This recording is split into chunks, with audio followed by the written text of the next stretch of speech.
What's up, guys? Welcome back. Today I wanted to go over my first wipe of Tarkov. Now, I feel like your first wipe is always going to be difficult, but I wanted to give some tips to new players of stuff that has helped me out. And I feel like if it's helped me out, it may help some other people out. So if you like any of the tips I give you, if you find it funny at all, please leave a like, please comment, please like, subscribe, whatever, all that usual shit.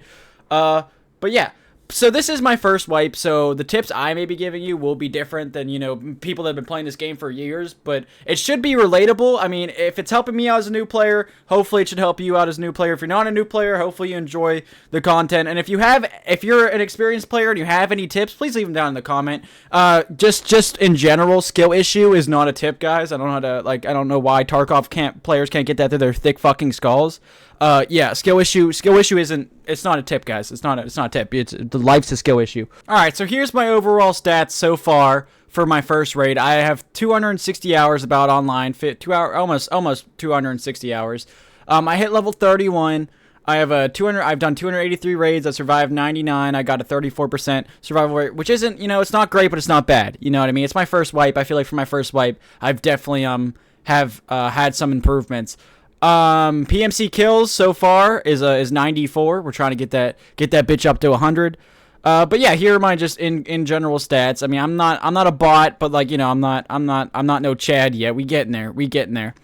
So yeah, although I'm new, I still feel like I've been doing pretty well. So now for the first tips I got. So now I'm going to show you guys two websites that have really helped me out in my first wipe Tarkov experience. So first off, we have EFT.Monster. Now, I use a second monitor, and I use my iPad for stuff like this. So, EFT.Monster is this nice little website that's going to tell you everything you need to know about ammo types. So, say you're using the 545-39 or the AK-74 down here. You're going to just click on this, and it's going to show you the penetration, what armor class they penetrate, and how much damage they do.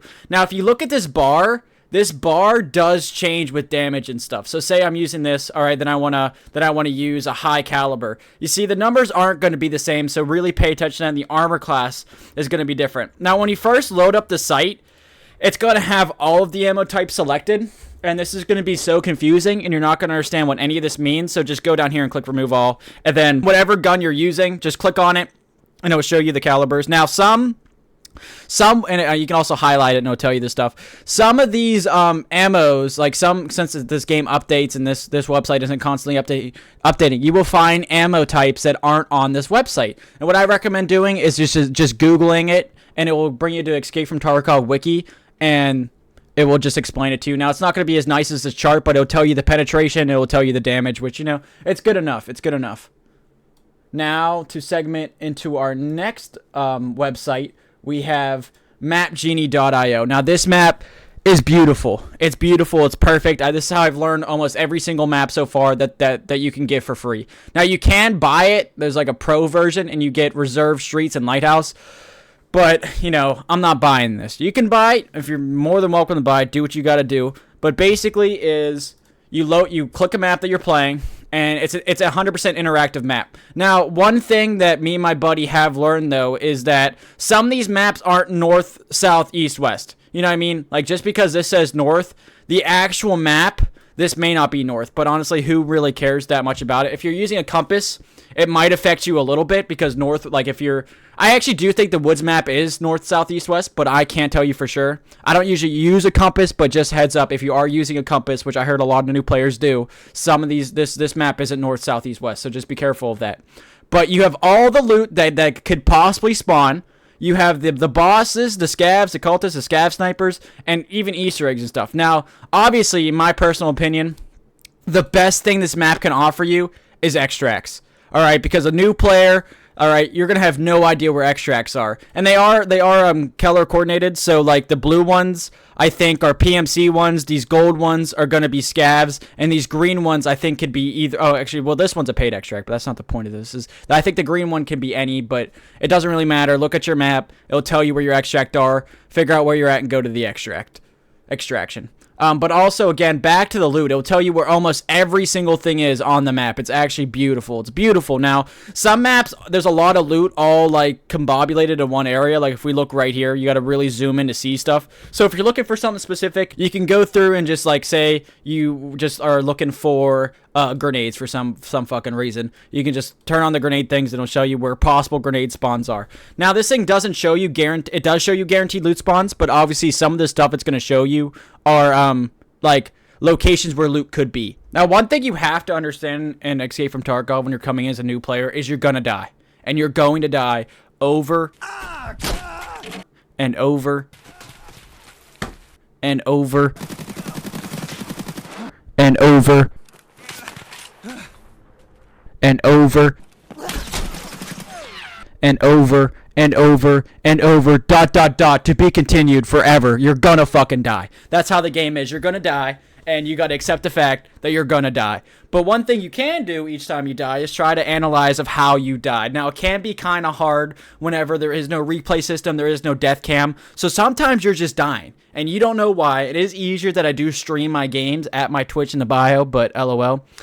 I can replay my streams and see what I've done wrong or see what I could have done better, but I just recommend just doing a quick little like replay in your brain of you're probably out in the open, you're probably out of position, or you're probably doing something stupid, or you killed somebody and you instantly looted them, which I've been guilty of multiple times because I want that fucking loot, bro. That loot is delicious. Well, you can't be doing that, all right? Because if you're gonna go do that, you're gonna get shot by either his buddy or a sniper that's just waiting for you, bro. Or if you find a dead body and you're like, oh my god, this guy's got a bunch of good shit, so you scurry your little ass over to it and then you get shot in the head. It's gonna happen. It's gonna happen. You just gotta accept the fact that you just gotta you gotta wait a second. You kill a motherfucker, just wait like fucking like 30 seconds. See if you hear anything. If not, you know what? Go do what you gotta do. Or you're gonna get sniped across the map. Dude, you're just like a dead guy laying here. I appreciate you being dead. Or you're gonna get ratted by an extract camper, which has only happened to me a few times, but I know a lot of motherfuckers like to do that at Stank Rat. Like that motherfucker just be sitting there all game, and you're like, why? What joy do you get out of this? Just sitting there. You just sit there, and he's like, I'm gonna shoot you in the head, and you're like, bruh, so fucked. But that's just a game. You gotta learn from it. You gotta accept it, and you're gonna suffer for a little bit. That's just how you gotta suffer. You're gonna suffer. It's fine. It's just a little bit of suffering. All right, it's fine. You're just gonna figure it out, and you'll get better. You'll improve. There will be days you want to fucking pick up your whole PC and throw it in the fucking trash can. Again, part of the game. The game wants you to suffer. Alright, the game wants you to suffer, and that's just how it's gonna be. Alright, and some days you're gonna be losing your shit for no reason. You gotta be fucking kidding me, bro. No way I open up the door on a fucking grenade with my fucking flash drive! God fucking damn it! Or you will die to an invisible guy for some fucking reason because they're in the game. The middle. So one more over.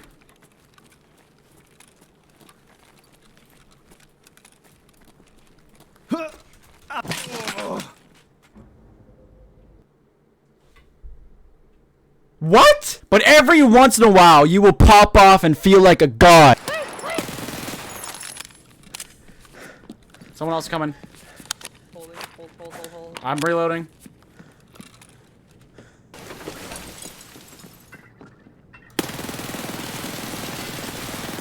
Oh my god! Holy shit!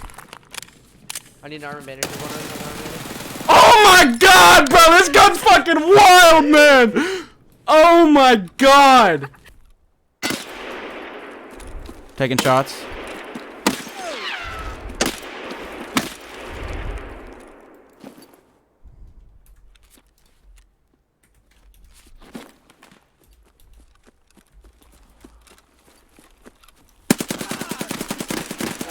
Got one.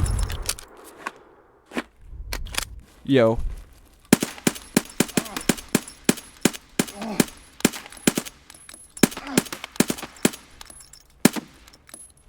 What the fuck was this guy doing? Bro, what were you trying to hit this cache? Was this a scav already? No. What was that guy doing? Bro, what the fuck were you doing, man? Where he just like laid down. Oof. What were you doing, my guy? 198? What the fuck you got on you, bro?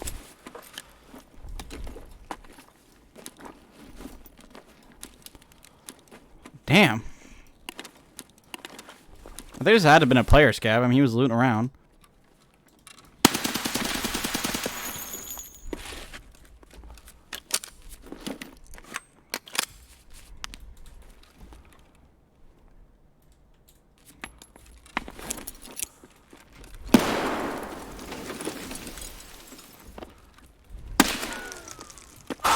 Jesus fucking Christ.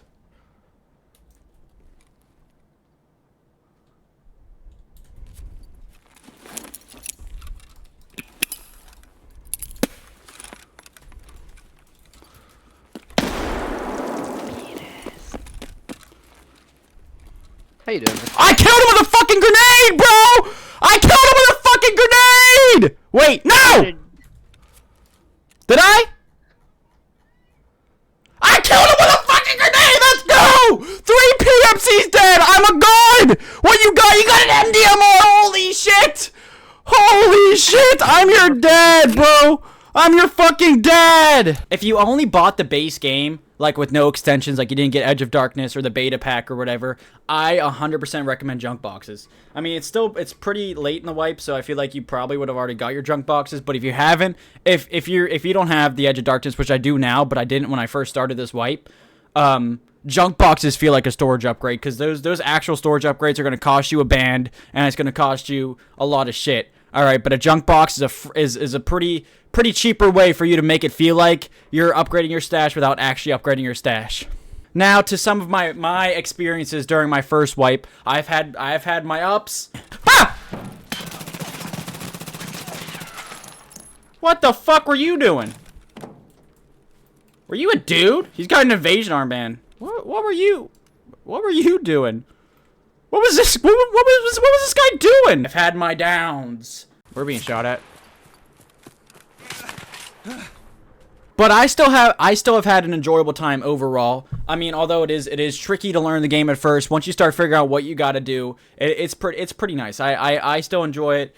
Even this game can make me want to die some days, but honestly, it's still an enjoyable game. My main complaint that I'm gonna give you guys of my Escape from Tarkov first wipe is that whenever you hit like you're like when you first log on the game, you know, you're level 0, you're picking your character.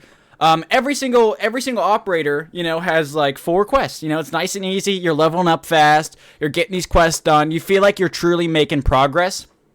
And then all of a sudden, after you unlock the flea market around level 15, which again, if you are like newer to the game and you haven't hit level 15 yet, you got to just grind for level 15. Because level 15 is going to unlock you the flea market, and the flea market's going to be your little baby, all right? It's going to be your child, and you're going to love it so much because you're going to be able to start selling stuff for more money. You're going to be able to start buying stuff that traders won't sell you, which is going to be so nice for a lot of reasons. Okay, so yeah. But after you hit level 15 to around level 18, you just get so many tasks. Like, look at all this. So many.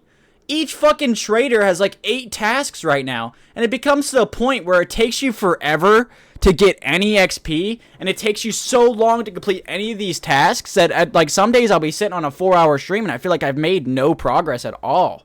You know, it's like just rude. I don't know. I just don't like it. I wish the game would kind of stick to maybe 4 to 5 quests per trader just to help keep it like a little bit better, you know? Like all of a sudden you just got so much shit that you got to do.